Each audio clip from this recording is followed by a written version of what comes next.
La modélisation numérique est un outil puissant, utilisé pour comprendre et prédire le comportement de systèmes complexes. Elle permet de simuler des scénarios qui seraient autrement impossibles à tester dans le monde réel. De la prévision météorologique à la modélisation financière, les ingénieurs et les scientifiques s'appuient sur des méthodes numériques pour résoudre des problèmes difficiles, voire impossibles, à résoudre analytiquement. Ces méthodes permettent de créer des modèles précis et fiables qui aident à prendre des décisions éclairées. Cependant, les résultats de ces simulations numériques se présentent souvent sous la forme de tableaux de nombres qui peuvent être difficiles à interpréter. Ces données brutes nécessitent une transformation pour être véritablement utiles. C'est là que la puissance de la représentation graphique entre en jeu. Les graphiques transforment des données complexes en images compréhensibles. Les graphiques et les visualisations offrent un langage visuel permettant de comprendre des ensembles de données complexes et des relations mathématiques. Ils rendent les informations accessibles et exploitables. Ils nous permettent de saisir des schémas, des tendances et des anomalies qui pourraient autrement rester cachées dans des rangées et des colonnes de nombres. Ces visualisations facilitent l'identification rapide des points clés. En représentant graphiquement des données numériques, nous pouvons acquérir une compréhension plus approfondie des phénomènes physiques sous-jacents modélisés. Cela permet de mieux appréhender les dynamiques complexes. Dans cet essai, nous allons explorer le rôle essentiel de la représentation graphique dans la modélisation numérique. Nous verrons comment ces outils visuels sont utilisés dans divers domaines scientifiques et techniques.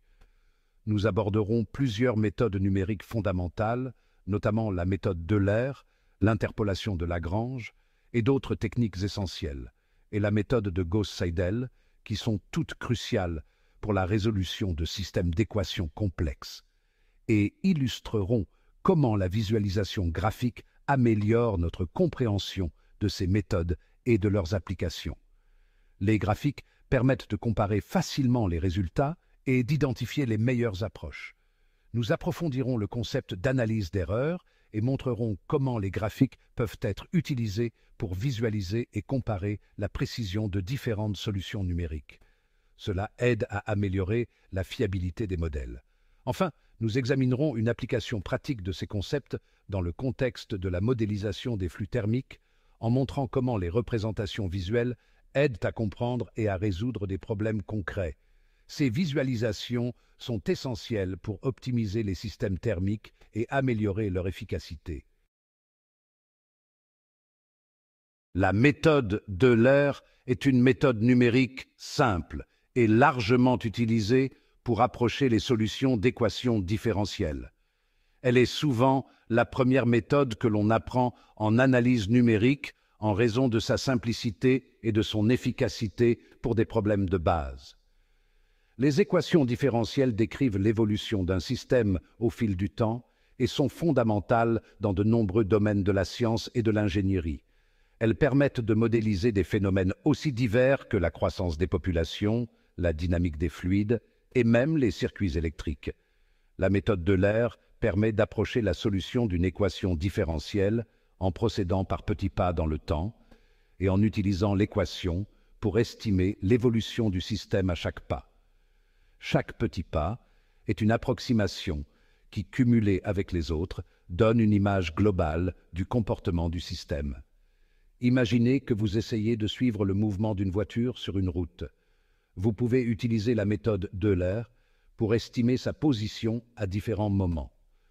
Vous connaissez la position et la vitesse initiale de la voiture, et vous savez également comment la vitesse de la voiture évolue au fil du temps. Par exemple, le conducteur peut accélérer ou freiner. En utilisant ces informations, vous pouvez prédire où se trouvera la voiture après un court laps de temps. La méthode d'Euler vous permet d'estimer la position de la voiture à différents moments en utilisant de manière répétée la vitesse actuelle de la voiture et son taux de variation de vitesse pour calculer sa position un peu plus tard. En répétant ce processus, vous pouvez tracer le trajet complet de la voiture. Bien que la méthode de l'air soit relativement simple, il est essentiel d'en comprendre les limites. Elle peut être très utile pour des systèmes simples, mais elle peut aussi introduire des erreurs significatives dans des systèmes plus complexes. Comme elle approche la solution à l'aide de petits segments de droite, elle peut s'écarter de la solution réelle, en particulier lorsque la solution est très courbe.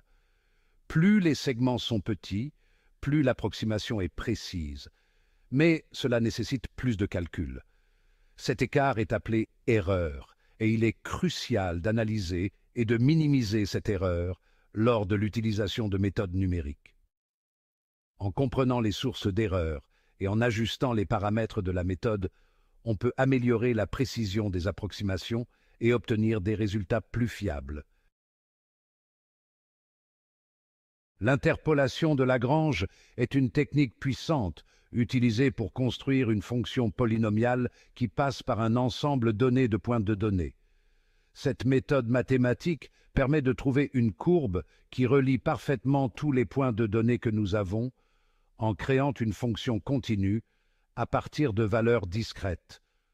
En substance, elle permet de relier les points de données discrets pour créer une courbe lisse et continue qui se rapproche de la fonction sous-jacente. Cela signifie que même si nous n'avons que quelques points de données, nous pouvons estimer les valeurs intermédiaires avec une grande précision.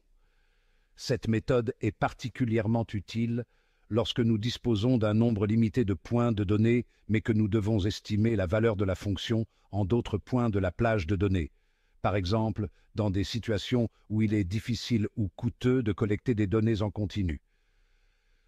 Prenons l'exemple d'un scénario où nous disposons de mesures de la température à différents moments de la journée, mais où nous souhaitons estimer la température à un moment précis pour lequel nous ne disposons pas de mesures.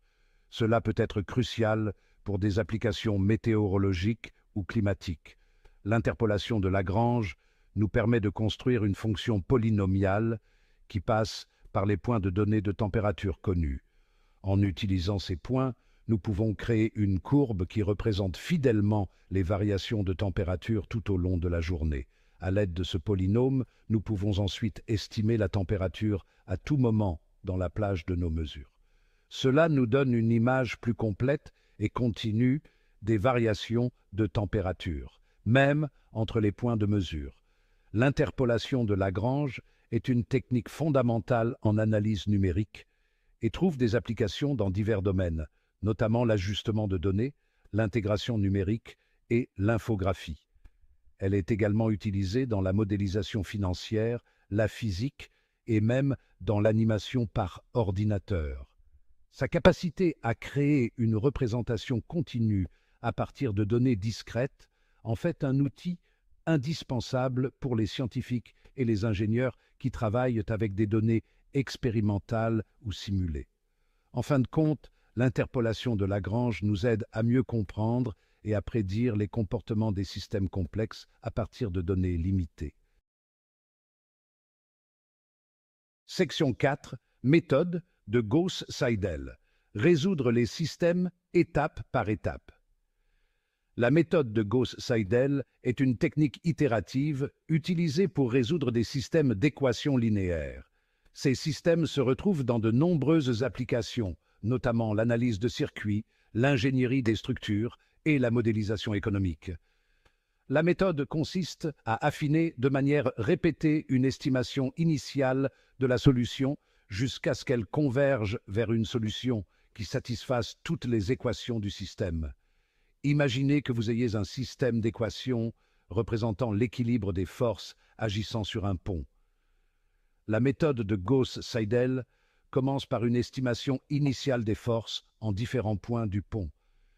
Elle met ensuite à jour, de manière itérative, ces valeurs de force, en fonction des équations régissant l'équilibre des forces, en affinant progressivement la solution jusqu'à ce qu'elle converge vers un état où toutes les équations sont satisfaites. La méthode de Gauss-Seidel est particulièrement bien adaptée à la résolution de grands systèmes d'équations avec des matrices creuses, où de nombreux coefficients des équations sont nuls. Sa nature itérative lui permet de traiter efficacement de tels systèmes, ce qui en fait un outil précieux pour résoudre des problèmes concrets d'ingénierie et de sciences appliquées. Section 5. Visualiser l'erreur. Comprendre la précision des solutions. L'analyse d'erreur est un aspect fondamental de la modélisation numérique. Étant donné que les méthodes numériques fournissent des solutions approximatives, il est crucial de comprendre dans quelle mesure la solution approximative s'écarte de la solution réelle.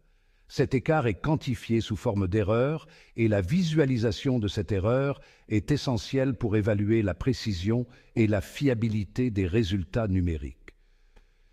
Les graphiques constituent un moyen puissant de visualiser les erreurs.